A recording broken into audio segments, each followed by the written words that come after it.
আমাদের অনেকেরই ফেসবুক এখন ডিঅ্যাক্টিভ হয়ে যাচ্ছে কিংবা ডিসেবল হয়ে যাচ্ছে।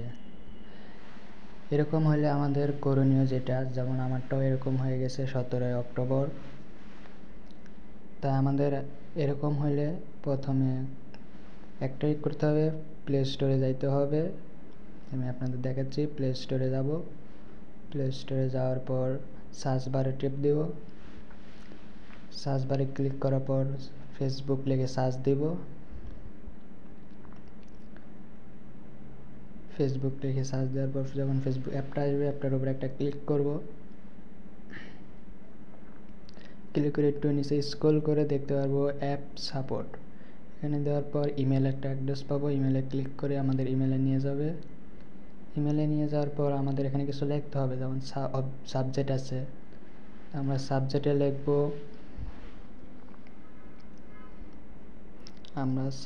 লিখব যে my ID has been disabled by mistake due to a Facebook update।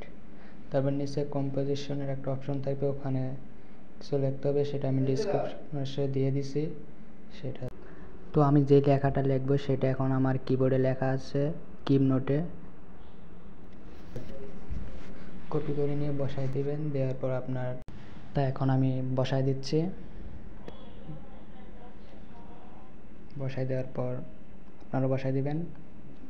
এটা আপনারা কপি করে বাস বসাই দিবেন। ফেসবুকের আইডির জায়গাতে আপনার আইডির নাম দিবেন, তারপরে নাম্বার দিবেন, যদি নিকনেম থাকে নিকনেম, পাসওয়ার্ড, আর যদি আইডেন্টিফাই করার জন্য ডেট অফ বার্থটা দিয়ে দিবেন। সব দেওয়া হয়ে গেলে উপরে সেন্ড একটা তীর চিহ্ন দেখতে পারবো, ওইখানে ক্লিক করে সেন্ড করে দিব। সেন্ড করবো, এটা সেন্ড হয়েছে নাকি সেটা দেখার জন্য আমরা উপরে 3 ডট অপশনে ক্লিক করব।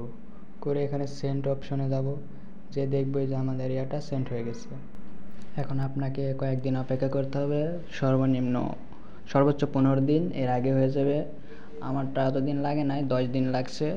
অটোমেটিক ওরাই একটা মেসেজ দিবে আপনাকে, মানে নোটিফিকেশন আসবে ফেসবুকে, ক্লিক করবেন, তখন ওই ঢোকা আপনার ফেসবুক ঠিক হয়ে গেছে। ভিডিওটি ভালো লাগলে একটু লাইক সাবস্ক্রাইব করে দিবেন সবাই। ধন্যবাদ।